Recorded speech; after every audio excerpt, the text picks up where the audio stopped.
And welcome back, everybody. Our next guest is Mr. United States 2016. Mr. US 2016 is here to share his love. He has a campaign going on. Mr. Avery Wilson is in the house. Give him a big round of applause. Avery Wilson, campaign2016.com. Glad to be here, man.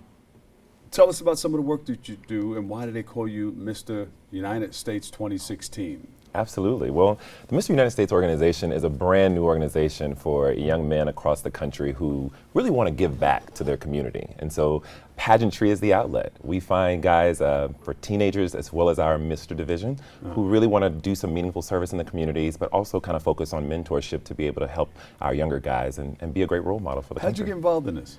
It was a national pageant. I represented Because you're from Mudbug country, right? Actually, you know, I'm definitely a Louisiana crawfish kind of guy. I love oh, they call it crawfish down there, or mudbugs. Mudbugs, crawfish, you know, we love the seafood there. It's Louisiana just has a special love, and I tell you, we brought that love to the national pageant right here in New York City, and I was able to come out victorious as the first winner. So, but you heard that this was happening. You said this was the first of its kind. Yeah. And let me get involved. How did it all materialize? Absolutely. A friend of mine mentioned it, and that it was a new organization. That's something that I could probably, you know, really do some meaningful work with, because I work with young ladies in the Miss America organization, but now this was my chance to kind of be the contestant. So it was a very different idea, but I thought it'd be a great way to really test myself, because pageants do that. They force you to learn a little bit more about who you really are and what you believe in, and like I said, it's just been an amazing journey. So you got in line, and how did you win?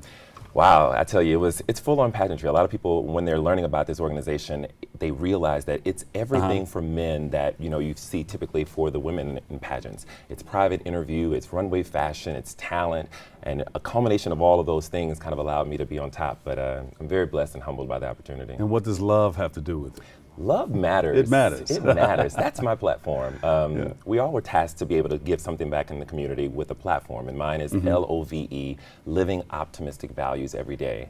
I think that it's three-pillared, first and foremost: love for self, love for others, and a love for something greater. And I think people tend to take for granted the power of love, but it's starting small with the things that we do every day, whether that's giving somebody a kind compliment on the train or just kind of finding a way to be a little bit more accepting.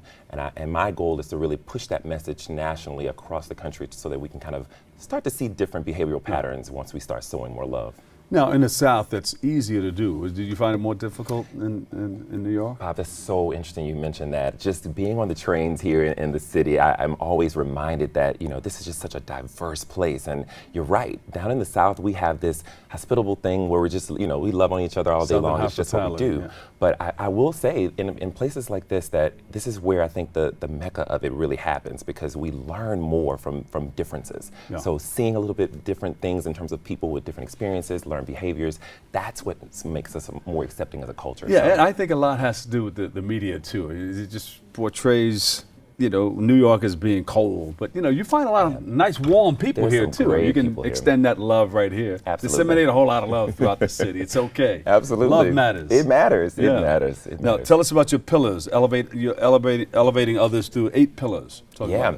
So what we do is we take, with my personal brand, this idea of really pushing people through the expansion of their gifts and their talents. And so I use things like lifestyle, pageantry, the arts. I'm also an artist, so I take things like dance and the performance arts and really kind of push people to talk about the things that are sometimes uncomfortable for us as a society. That's one of the things that we're really doing with this organization, is allowing ourselves to be beacons of those things that can really create change. You dance and sing? I dance and I sing. Yeah. You wrote a song? You know what? Sing a song? I have some music in my world. I don't really do a whole lot of composing per se, but I definitely love to sing every day. Well, you know what that means, right? We don't have a Music Monday artist, do we? Helen, do we have a Monday music artist? That would be amazing. All right, give me a quick piece right now. Ready? Sure. 1, a 2, a 1, 2, 3, 4. Love is what we really need. Love is what we need. And you can make that into a song. Yeah. I thought you were going to sing that song. Oh, you want me to sing it? Oh, okay. Just a little piece. Gotcha. Well, I don't know. I'm shy when it comes to really singing. Good. You got a nice microphone on you. Okay. Well, what would you like me to sing? Somebody said, "Bob, leave him alone." I heard them in that room. That's the Wizard of Oz room back there. All right. Do you think the world lacks in optimism? Yeah, I find that the things that we're dealing with, the isms, I call them, you know, whether it's racism, sexism, classism, those things tend to kind of boggle people down, and they find themselves looking through a linear that's only from that perspective. But again, that's why love is so important, because I find that when you sow something different, you tend to reap something different. So yeah, I definitely think that we as a society have a more room to grow in that regards, and there's something about power and hope and belief. It's contagious. This is election season and a big election year. How does that affect with all this stuff going on? Yeah. The mudslinging and everything. Yeah. How do you overcome it with love? That's a good question. Politics is one of those things to where we know that they're imperfect people, but yet we put them on this platform as if they are some state of perfection. And unfortunately, the way the world works is the negative tends to kind of push faster. So it tends to be a lot of the mudslinging and a lot of the bad energy. But the reality is a lot of these candidates, they've gotten to the place that they are because of some of the powerful, loving agents that they've done. And I think that if we start focusing a little bit more on that as opposed to, you know, that which is negative, you know, we'll probably have a different light and opinion and energy. You ready to politics. exercise?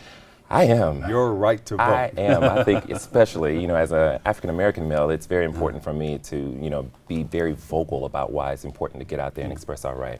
Finally, what's next for you? Well, we're getting excited about a national tour for the Mr. United States organization. We're encouraging gentlemen right here in the Bronx who may be interested in becoming the next Mr. New York and possibly the next Mr. United States to get involved with our What's organization. the age limit? Nobody getting. Go ahead. No, really. We have a teen division for guys 14 to 18. We have an adult division for guys 19 to 29. But yeah, it's a 6 I city guess I'm tour. out of that one then. Well, go ahead. Barely missed it. I just missed it. Yeah, no problem. So what do we have to do? You can follow us online. Our organization is www.mrunitedstates.org. All of the information for the tour. If indeed you're not able to make it to one of the 6 cities, you can also apply online. And so it's a great opportunity for guys if they're interested in pageantry. Okay, give them a big round of applause, everybody. Mr. United States 2016.